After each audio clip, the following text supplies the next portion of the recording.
Epstein files की हकीकत भाग 1। जेफरी एप्स्टीन, एक ऐसा नाम जो दुनिया के सबसे बड़े रहस्यों, ताकतवर लोगों और अपराध के जाल से जुड़ा हुआ है।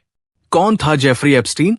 जेफरी एप्स्टीन एक अमेरिकी फाइनेंसर था जिसने अमीर और प्रभावशाली लोगों के बीच गहरी पहुंच बना ली थी। वो खुद को निवेश सलाहकार बताता था, लेकिन उसकी असली पहचान 2019 में दुनिया के सामने आई। पहली गिरफ्तारी 2008। 2008 में जेफरी एप्स्टीन पर नाबालिग लड़कियों के यौन शोषण का आरोप लगा, लेकिन हैरानी की बात यह थी कि उसे बहुत हल्की सजा मिली। सिर्फ 13 महीने की जेल, दिन में बाहर काम करने की अनुमति। ये डील काफी विवादित रही। 2019 मामला फिर खुला। 2019 में न्यूयॉर्क में एप्स्टीन को दोबारा गिरफ्तार किया गया। इस बार आरोप और भी गंभीर थे। सेक्स ट्रैफिकिंग, नाबालिगों का शोषण, अंतर्राष्ट्रीय नेटवर्क। मामला तेजी से बढ़ रहा था क्योंकि इस केस से जुड़े थे कई बड़े नाम। रहस्यमयी आइलैंड। एप्स्टीन का एक प्राइवेट आइलैंड था, little Saint James, US Virgin Islands में। कई लोगों का दावा है कि यहां शक्तिशाली और मशहूर हस्तियां आती थी।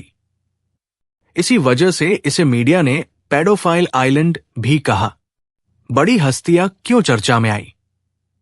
एप्स्टीन की जान पहचान दुनिया के कई बड़े नेताओं और बिजनेस टाइकून से थी, जैसे bill Clinton, Donald Trump, Prince Andrew. ध्यान दे, इन नामों का आना मतलब ये नहीं कि सभी दोषी थे, लेकिन सवाल जरूर उठे। जेल में मौत, सुसाइड या साजिश। 10 अगस्त 2019 एप्स्टीन न्यूयॉर्क की जेल में मृत पाया गया। आधिकारिक रिपोर्ट के अनुसार ये आत्महत्या थी, लेकिन कैमरे काम नहीं कर रहे थे। गार्ड सो गए थे। पहले भी सुसाइड वॉच पर था।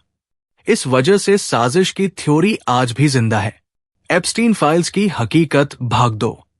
भाग 1 में हमने देखा कि जेफरी एप्स्टीन कौन था और उसकी गिरफ्तारी कैसे हुई। अब सवाल है, आखिर एप्स्टीन फाइल्स में ऐसा क्या था जिसने दुनिया को हिला दिया? एप्स्टीन फाइल्स क्या है? एप्स्टीन फाइल्स कोई एक किताब या लिस्ट नहीं है। ये हजारों पन्नों के कोर्ट डॉक्यूमेंट्स, गवाहियों, फ्लाइट लॉग्स और ईमेल रिकॉर्ड्स का संग्रह है।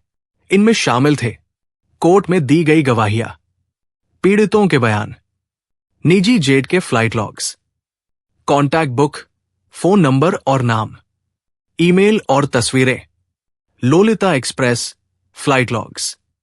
एप्स्टीन के प्राइवेट जेट को मीडिया ने नाम दिया बोइंग 727 एप्स्टीन का विमान। फ्लाइट लॉग्स में कई मशहूर नाम दर्ज थे, लेकिन याद रखें, किसी फ्लाइट में नाम होना अपराध साबित होना नहीं। सबसे बड़ा केस घिसलाइने मैक्सवेल, एप्स्टीन की करीबी सहयोगी। घिसलाइने मैक्सवेल, 2021 में कोर्ट ने उन्हें दोषी ठहराया। 2022 में 20 साल की सजा सुनाई गई।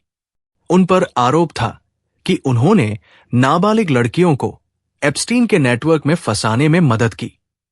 कोर्ट डॉक्यूमेंट्स का खुलासा 2023 से 2024। अमेरिका की अदालत ने कई सील्ड डॉक्यूमेंट्स सार्वजनिक किए। इनमें कई हाई प्रोफाइल नाम सामने आए। मगर जरूरी बात, कई लोगों का नाम सिर्फ गवाह के रूप में था। कुछ लोग पीड़ित थे, कुछ के खिलाफ कोई आपराधिक आरोप साबित नहीं हुए। इसलिए नाम आने और दोषी होने में फर्क समझना जरूरी है। क्या सच में क्लाइंट लिस्ट है? यह सबसे बड़ा सवाल है। सरकारी एजेंसियों ने कहा कि उन्हें कोई आधिकारिक ब्लैकमेल क्लाइंट लिस्ट नहीं मिली, लेकिन साजिश की थ्योरी कहती है कि या तो लिस्ट छुपाई गई या फिर शक्तिशाली लोगों को बचाया गया। सच्चाई?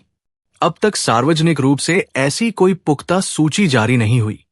एप्स्टीन की मौत, केस क्यों अधूरा रह गया? 2019 में उसकी मौत के बाद कई सवाल अनसुलझे रह गए। नेटवर्क की पूरी सच्चाई सामने नहीं आई। पीड़ितों को पूरा न्याय नहीं मिला। एप्स्टीन फाइल्स की हकीकत भाग 3, आखिरी भाग। अब तक हमने देखा कि जेफरी एप्स्टीन कौन था, कोर्ट डॉक्यूमेंट्स में क्या सामने आया और उसकी मौत ने कैसे सवाल खड़े कर दिए। अब सबसे बड़े और विवादित सवालों पर बात करते हैं। क्या एप्स्टीन ब्लैकमेल करता था? कई पूर्व सहयोगियों और पीड़ितों के आरोपों के अनुसार उसके घरों में कई जगह कैमरे लगे थे। निजी पार्टियों में हाई प्रोफाइल मेहमान आते थे। कुछ लोगों का दावा है कि रिकॉर्डिंग्स का इस्तेमाल दबाव बनाने के लिए किया जाता था, लेकिन अब तक किसी अदालत ने आधिकारिक रूप से यह साबित नहीं किया कि वो एक संगठित ब्लैकमेल ऑपरेशन चला रहा था। ये आरोप है, पुख्ता न्यायिक निष्कर्ष नहीं। क्या इंटेलिजेंस एजेंसियों का रोल था? साजिश सिद्धांतों में अक्सर कहा जाता है कि एप्स्टीन किसी खुफिया एजेंसी से जुड़ा हो सकता था। उसे संरक्षण मिला हुआ था, इसलिए उसे पहले हल्की सजा मिली। लेकिन अमेरिकी सरकार या किसी एजेंसी के खिलाफ ऐसा कोई प्रमाणित सबूत अदालत में साबित नहीं हुआ है। प्रिंस एंड्रू का विवाद। ब्रिटिश शाही परिवार के सदस्य प्रिंस एंड्रू उन पर आरोप लगाने वाली महिला थी। वर्जीनिया जायफा प्रिंस एंड्रू ने आरोपों से इनकार किया, लेकिन 2022 में उन्होंने कोर्ट के बाहर समझौता किया। समझौता दोष स्वीकार करना नहीं। घिसलाइने मैक्सवेल की सजा। एप्स्टीन की सहयोगी घिसलाइने मैक्सवेल, उन्हें 20 साल की जेल हुई, लेकिन उन्होंने अब भी कहा है कि वे निर्दोष है। एप्स्टीन की मौत आखिरी रहस्य। 2019 में न्यूयॉर्क की जेल में मौत। आधिकारिक रिपोर्ट आत्महत्या, लेकिन कैमरे काम नहीं कर रहे थे। गार्ड्स की लापरवाही। High profile case. इसी वजह से आज भी लोग मानते हैं कि कहानी पूरी नहीं हुई। अंतिम सच क्या है? एप्स्टीन दोषी था। अदालत में आरोप तय हुए थे। मैक्सवेल को सजा मिली, लेकिन पूरे नेटवर्क की सच्चाई सामने आई या नहीं, ये अब भी बहस का विषय है। क्यों ये केस आज भी चर्चा में है? इसमें शक्तिशाली नाम जुड़े थे। दस्तावेज धीरे धीरे सार्वजनिक हुए।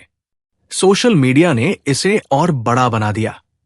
ये सिर्फ एक अपराध कहानी नहीं, ये सत्ता, प्रभाव और न्याय व्यवस्था पर सवाल उठाने वाला मामला है।